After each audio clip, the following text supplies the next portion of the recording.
Hi there, I'm Ava. I've been promising to make a video now for the past 10 months, and I'm finally getting around to doing it. I can make up a lot of excuses as to why it hasn't been done, but mostly it's just been things have come up and gotten in the way, and dealing with the immediate crises in my life have always seemed a little more important than putting content on the internet. So that's what I did. Right now, I am in a safe place. I'm living in a women's home, an hour or so outside of Seattle in a small city. I'm safe. That hasn't been true for the entire time since I first started talking about putting up a channel. But I am now. Anyway, I'm a trans woman. I'm 51 years old. I started transition at the age of 49 in 2022. I started hormone therapy that year. I changed my name. I got my new driver's license. I got a birth certificate. My ID is all in my new name. My dead name is truly dead. There are a few people who know it, but most of them are people I don't even speak to anymore. The reason I'm making this video is because trans rights, and in particularly the rights of trans kids, have become a political debate point, and I think that's a real problem. I don't think it's even really about us. I believe that there is a concerted effort on the part of the patriarchy, that is, to say the misogynistic right wing, to control women. This can be evidenced particularly here in the United States by the Dobbs decision, the overruling of Roe versus Wade, which has taken women's bodily autonomy. No longer do women have a constitutionally protected right to choose their own reproductive freedom. And Republicans need someone to blame, someone that they can use to convince the women who helped elect Donald Trump to vote for him again in this fall. And they've chosen trans women and the danger of gender ideology, whatever that means. And they claim that people are grooming children in the name of radical gender ideology. Well, if ever anybody has a claim that they were groomed by an irrational gender ideology, it's me. It's the trans women of my generation. Because trans kids aren't new. We've been here all along. I first told my mother I was not a boy when I was 3 years old in 1976. That's the year of the bicentennial, for those of you who remember. Although, given the forum, most of you probably don't. I'm going to tell you a story from my childhood that's going to sort of maybe bring into focus why it took me so long to get this video out. You see, I was briefly homeless right at the beginning of February this year.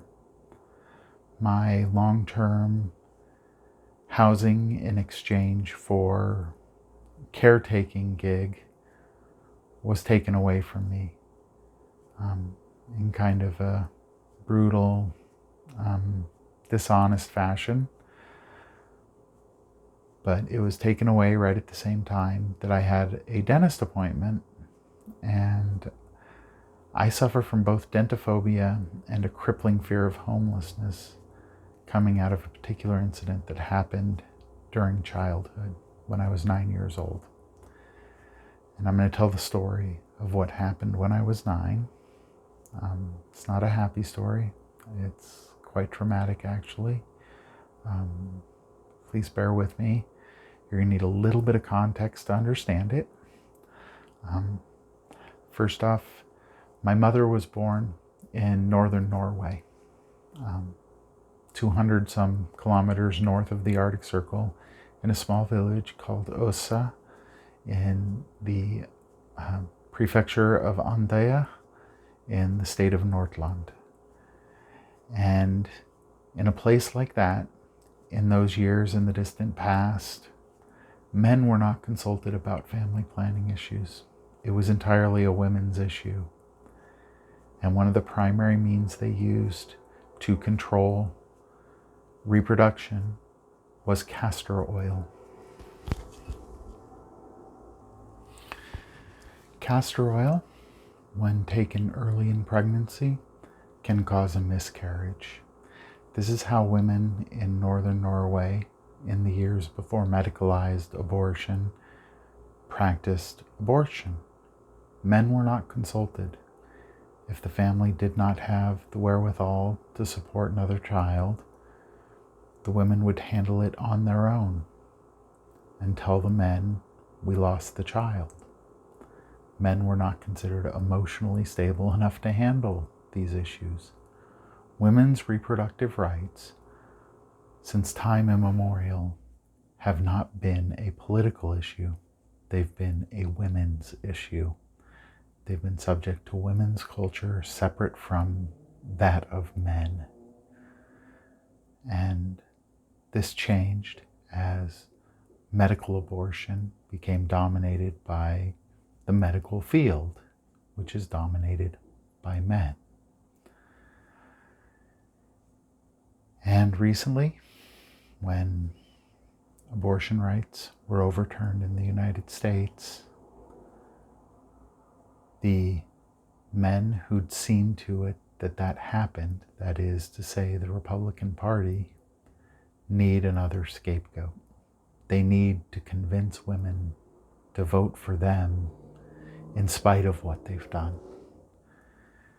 And they know that fear is a powerful tool. So they want women to be afraid of me in a restroom, when the only reason I go into a restroom is to use the toilet, maybe to fix my lipstick in the mirror, like any other woman. I don't go in there for any kind of strange purpose. I go in there to use the restroom. This delay happened because just as I was losing my job, it was also going to cost me my housing, which triggered my PTSD around homelessness. And I also had a dentist appointment on the same day I was scheduled to lose my housing, which triggered my dentophobia. And both of these things are tied to the exact same story that happened when I was 9 years old. And to understand what happened when I was 9, you have to understand that I hadn't said that I wasn't a boy for at least 2 years by this point. I'd stopped saying it. For about 4 years, I consistently said it whenever I was alone with my mom. I would remind her that I wasn't really a boy, that they all had it wrong. She would always try to convince me otherwise. I would be punished. I would be denied treats. I would be treated as a misbehaving child whenever I said I was not a boy. But I wasn't a boy. I was a little trans girl. And I was not allowed to socially transition. I was not allowed to grow my hair long. My parents eventually had to start cutting my hair while I slept because I would not allow it to be cut while I was awake. This led to severe sleep issues, which eventually led to anxiety issues. I was first diagnosed with an ulcer at the age of 9, which is the year when this story happened.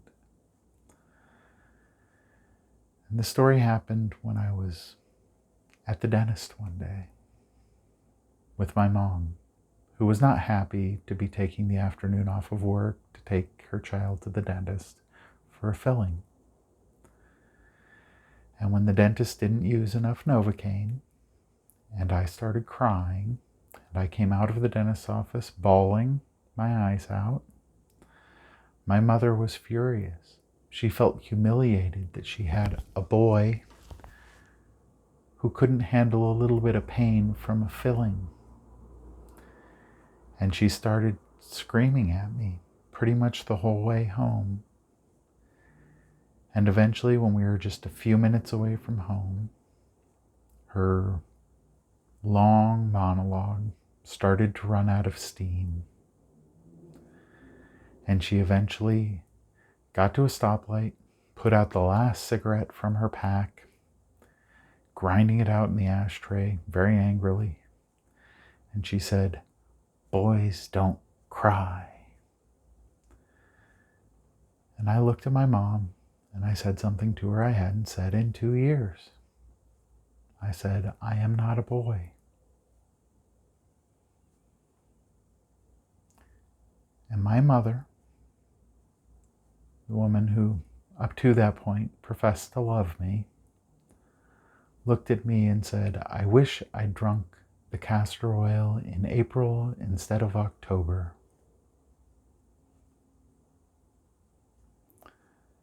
And what she meant by that was, rather than drinking the castor oil in October to induce labor and give birth to me, which is when I was born, she wished she'd drunk it in April, when it would have induced an abortion, which is a family planning technique she would have learned from her mother.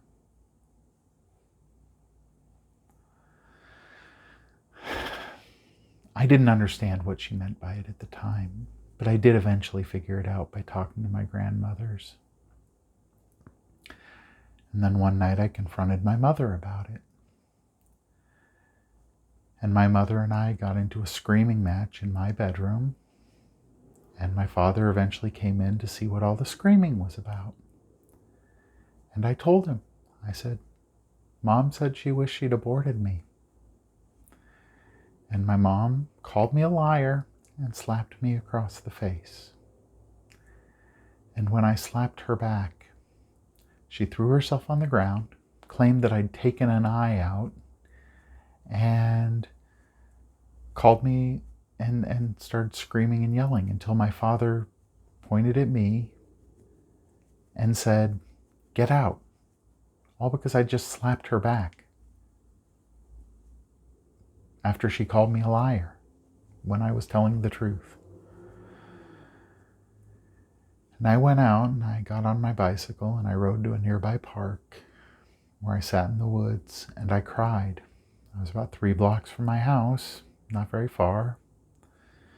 And I don't know, it felt like several hours later, but I'm sure it was probably only 45 minutes or an hour. Eventually my father showed up looking for me, and he saw my bicycle sitting by the edge of the woods and came and found me. And when he found me, he admitted that my mom told him the whole story. And he told me that I could come back home, that I didn't have to get out and stay out, that I could have a home, that I didn't have to go into foster care or be a runaway on the streets. I didn't face that. All I had to do was knock off the girly stuff. I told this story years later when I first came out to my therapist as trans. This was around the turn of the millennium, maybe 2001, 2002 maybe. And I told it at a IHOP up on Madison Avenue or Madison Street on Capitol Hill, First Hill, I guess, up in Seattle. And there was a group of about 6 trans girls at the table, including me. I was the only one still presenting male at the time. And one of them had turned to me and said, "Hey, what's your story?" And that's the story I told. And at that point, she took a survey among this group of 6 girls, said, How many of you were kicked out of your house before you got to middle school? 5 of them raised their hands. The story I'm telling you, however horrific it sounds, is an incredibly common story among trans girls of my generation. We were groomed by gender ideologues. The ideology they were grooming us within is an ideology called cisnormativity. That is the idea that everybody should be cisgender, that no one is actually trans. And it's complete BS. It's not real. It's a fantasy they live in. Trans people have always existed. We exist across cultures. We manifest differently in different cultural contexts, but we exist everywhere in history. And the fact that so many people choose to not see us or want us hidden in closets is a tragedy. We're just human beings like any other people. We have a different perspective on the world, sure. But different perspectives are valuable. Seeing things from other angles is an excellent way to understand our own shortcomings. It's something we could all learn from. And if people are willing to listen to trans people, if those of you who have doubts about trans rights would take a minute and listen to us speak about our experiences and about our pain and about our hopes and our dreams, because I want to be a productive member of society. I want to bring people together. I want us to grow into a better, more unified community, both the trans community and the geographic community where I live and the larger American community. I want all of our communities to grow stronger and closer together. But that can't happen as long as there's a group of people who need enemies and have chosen me as their enemy. And the only thing that makes them my enemy is their hatred for me and their need to dominate and control. And that need to dominate and control is not even really about me. It's about preventing their wives, their sisters, and their daughters from having the freedom to control their own lives. They want to control cisgender women, and in order to do it, they want cisgender women to be terrified of me when cisgender women have nothing to fear from me. I am not a threat to cisgender women. I am a woman, and I'm not looking to harm anyone. Anyway, sorry, that might have gotten a little bit heavy. And hopefully in the future, I will do maybe some more fun, some literary analysis, some film analysis. That's what I really want to do on this channel. I want to compare older and newer movies because I think there's a lot of older movies actually I think have better moral cores, better narratives, at least from a moral framework, than a lot of newer movies do. The more woke, newer movies frequently leave a lot on the table when it comes to the actual moral of the story.